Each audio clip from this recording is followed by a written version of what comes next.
And so one of my favorite lectures is his lecture on lightness. And I think is something that speaks to, I'm trying to find a passage, it's something that speaks to what we do here at St. John's, and it speaks to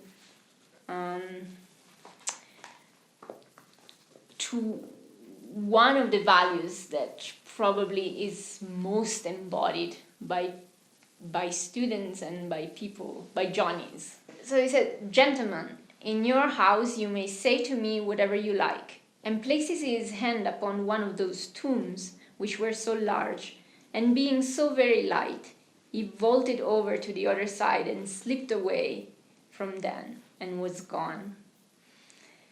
And Calvino, with his incredible attention to literature, he says, "If I had to choose an auspicious sign for the approach of the new millennium, I would choose this, the sudden nimble leap of the poet-philosopher who lifts himself against the weight of the world, proving that its heaviness contains the secret to lightness, while what many believe to be the life forces of the times, loud and aggressive, roaring and rumbling, belongs to the realm of death, like a graveyard of rusted automobiles." So I feel that this passage really captures the essence of what we do here at St. John's. So the gravitas of what we do, because we deal with this difficult texts that are far away from our sensibility. But at the same time, we do it, these texts tell us the secret of how to deal with the world with a pensive lightness. So without being encumbered by the fashion of the moment, the roaring, as he calls, the roaring reality outside. So without distancing ourselves from the world, but with this sort of oblique gaze, this light and pensive attitude towards reality that is not encumbered by the fashion of the moment. What is striking is that Calvino has a profound conviction that literature, which is a reality that is so fragile and so endangered right now, can tell us something about the world that no other discipline can. Can talk about the words in a way other disciplines are not equipped for. And on this matter, I would like just to read you a passage where he talks about the words. It's from the 6 Memos for the next millennium, and is on his lesson on exactitude. He says, "Words connect the visible track to the invisible thing, the absent thing, the thing that is desired or feared, like a fragile makeshift bridge cast across the void. For this reason, the proper use of language to me is one that helps us approach things present or absent with discretion, attention, and caution, and with respect for what these things, present or absent, can tell us without words." Here Calvino talks about the power of literature, the power of this fragile mean of communication that is literature. And he says, and this is from his lecture on multiplicity, he says, "Literature can survive only by pursuing outsized goals, even those beyond all hope of achievement. Only if poets and writers set themselves tasks that no one else dares to imagine will literature continue to serve a purpose." As science begins to mistrust general explanations and solutions that are not narrow or specialized, the great challenge for literature will be to learn to weave together different kinds of knowledge and different codes into a pluralistic, multifaceted vision of the world. And this reminds me of what Calvino once said in an interview, that for him, literature should coexist with science and philosophy, but they should exist in this relationship that he calls a ménage à trois. So in a continuous challenge with each other. So it shouldn't be an existence that runs parallel.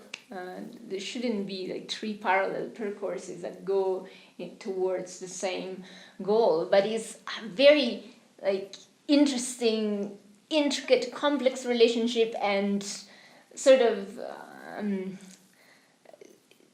established in a bickering context between each other. In a bickering context, though, that pushes each discipline towards its best. Palomar goes shopping. He goes into a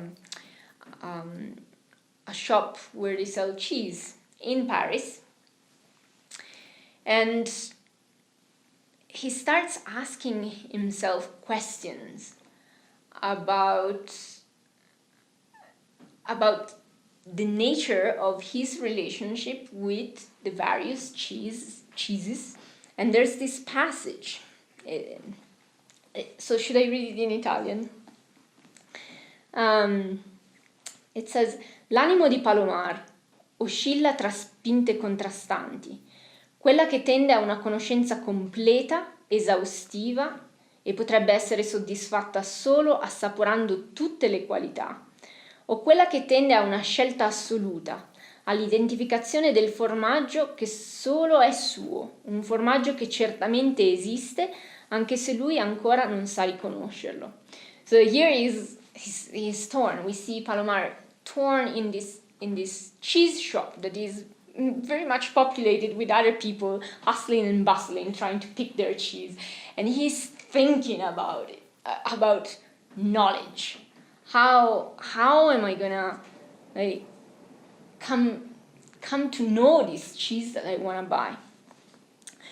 And at a certain point he says, oppure non è questione di scegliere il proprio formaggio, ma d'essere scelti. So he says, it's not a matter of choosing your own cheese, but to be chosen by the cheese.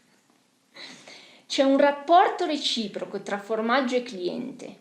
Ogni formaggio aspetta il suo cliente, si atteggia in modo da attrarlo, con una sostenutezza, una granulosità, un po' altezzosa, o al contrario sciogliendosi in un arrendevole abbandono. So he's talking about how the cheese poses itself, first with its granularity to appeal to the client, or like trying to melt gently to attract you with softness.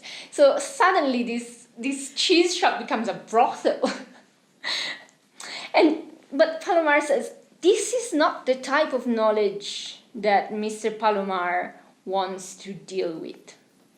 And I'm gonna switch to Italian. A lui basterebbe stabilire la semplicità di un rapporto fisico diretto tra uomo e formaggio. He would just like to establish what kind of relationship is there between man and cheese. Ma se lui al posto dei formaggi vede nomi di formaggi, concetti di formaggi, significati di formaggi, storie di formaggi, contesti di formaggi, psicologie di formaggi, se più che sapere presente che dietro a ogni formaggio ci sia tutto questo, ecco che il suo rapporto diventa molto complicato. And he thinks, okay, something that should be easy, my relationship between cheese becomes really complicated because I see names of cheeses, the story of cheeses, I see the consistency of cheeses, I see symbols of cheeses, and so how am I supposed to know the cheese? And so the cheese shop suddenly become an encyclopedia with the same sort of problem that an encyclopedia poses to the first person that looks at it. Where am I going to start? What kind of knowledge am I going to acquire here? And so he thinks, okay, then I can memorize all the names. And then when I see the particular cheese, then like instantly the relationship is going to happen because I can name it. Then he thinks, no. Maybe I should be more scientific. I should measure the cheese. So in the middle of a busy shop, he takes out the centimeters and start recording the shape, different shape and form, and annotating exactly what measure is the cheese. And so again, he's unsatisfied because this type of knowledge, this furor mensurandi, this idea that through measure you acquire knowledge, doesn't work for him. And suddenly he gets recalled, his attention gets recalled to reality because the cheese shop attendant asks him, okay, what do you want to buy?